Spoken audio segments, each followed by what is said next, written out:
মমতা এবং বিজেপি, তার সাথে আবার আপনারা দেখেন যে আপনার রাহুল গান্ধীর কংগ্রেস, সবাই একত্রিত ভাবে বাংলাদেশের উপর প্রেশারাইজ করতেছে। তাহলে আমাদের ভিতর যে একতাটা ছিল আগে, সে একতা ফিরে আনতে হবে। তাহলে এই আওয়ামী লীগ বলেন আর এই ভারতের র বলেন আমার বাংলাদেশে ঠাঁই পাবে না।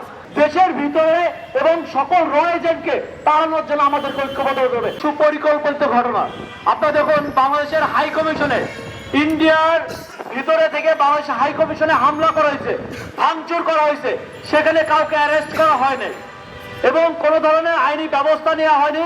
মাত্র দুজনকে বহিষ্কার করেছে প্রশাসনে। এটি দ্বারা কি বোঝায়? আবার তারাই বলছে মমতা এবং বিজেপি, তার সাথে আবার আপনারা দেখেন যে আপনার রাহুল গান্ধীর কংগ্রেস, সবাই একত্রিত ভাবে বাংলাদেশের উপর প্রেশারাইজ করতেছে। তারা নিজেদের দলের ভিতরে একতাবদ্ধ রয়েছে, সকল দল একসাথে হয়ে তাদের যে ভারতের একটি সম্প্রসারণ নীতি আছে, যে ভারতের যে আধিপত্য বিস্তারের যে নীতি, এই নীতিতে তারা অটুট। কিন্তু আমরা বাংলাদেশিরা নিজেদের মধ্যে আমরা কিন্তু এখনো বিভেদ তৈরি করছি। 5 আগস্টে আমরা যেভাবে ঐক্যবদ্ধ হয়ে এই স্বৈরাচার শেখ হাসিনাকে, একটি ফ্যাসিস্ট রিজমকে হটিয়েছি, ঠিক একইভাবে যদি আমরা আবার ঐক্যবদ্ধভাবে থাকতে পারি তাহলে আমরা বিজয় অর্জন করতে পারবো।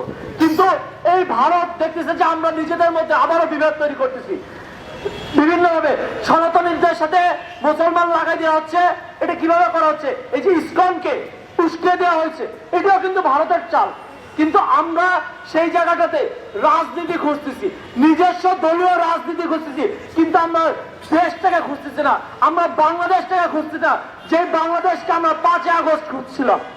আমরা 5 আগস্টে আমাদের জীবনের সংখ্যা জেনেও, আমি মৃত্যু জেনেও কিন্তু আমরা রাজপথে নামছিলাম। আমরা যারা জেলে ছিলাম তারা কিন্তু আমরা আপনাদের উপরে ভরসা রাখছি, দেশের জনগণের উপর যে আপনারা আমাদেরকে ছাড়াই নিয়ে আসবেন। আমরা কিন্তু ভয় পাইনি। সেখানে জেলের ভিতরে যারাই ছিল আমরা সবাই কিন্তু একটাই ছিল, আমাদের মনোবল শক্ত ছিল, তারা যে আমরা ছুটে আসবো, আমাদের ভাইরা নিয়ে আসবে। কিন্তু এখন আমি শঙ্কিত, বাইরে এসে আমি শঙ্কিত যে আমার ভাই কখন আমার মাথা ফাটায়। তাহলে আমাদের ভিতর যে একতাটা ছিল আগে, সে একতা ফিরে আনতে হবে। তাহলে এই আওয়ামী লীগ বলেন আর এই ভারতের র বলেন আমার বাংলাদেশে ঠাঁই পাবে না। বাংলাদেশ নিয়ে আমাদের সবার আগে চিন্তা করতে হবে। তার জন্য আমাদের কি করতে হবে? বাংলাদেশের জনগণ যেভাবে সীমান্তে গেছে, আমাদের প্রশাসন যেভাবে করে সীমান্তে পাহারা দিচ্ছে, ঠিক একইভাবে দেশের ভিতরে এবং সকল র এজেন্টকে তাড়ানোর জন্য আমাদের ঐক্যবদ্ধ হতে হবে। প্রতিটা রাজনৈতিক দল, প্রতিটি ধর্ম প্রাণ মানুষকে, হিন্দু মুসলমান বৌদ্ধ খ্রিস্টান, আমরা যে যে ফ্রন্টে আছি, যেই মতে আছি, সবাইকে একতাবদ্ধ হতে হবে। ঐক্যর কোনো বিকল্প নাই। আমরা একদল বলছে কালকে নির্বাচন দাও, বলছে না সংস্কার করুক আগে, এই ধরনের মতবাদের মধ্যে দরকার নাই। কেউ বলছেন নতুন রাজনীতি আসে, বাচ্চা ছেলেরা ইয়াংরা কি করবে?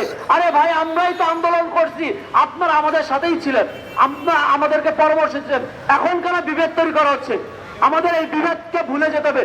সবাই সম্মিলিতভাবে এই দেশটাকে গঠন করতে, নবীন প্রবীণ মিলে পার্লামেন্ট যদি গঠন করা হয়, সেখানে কি সুন্দর দেখাবে না?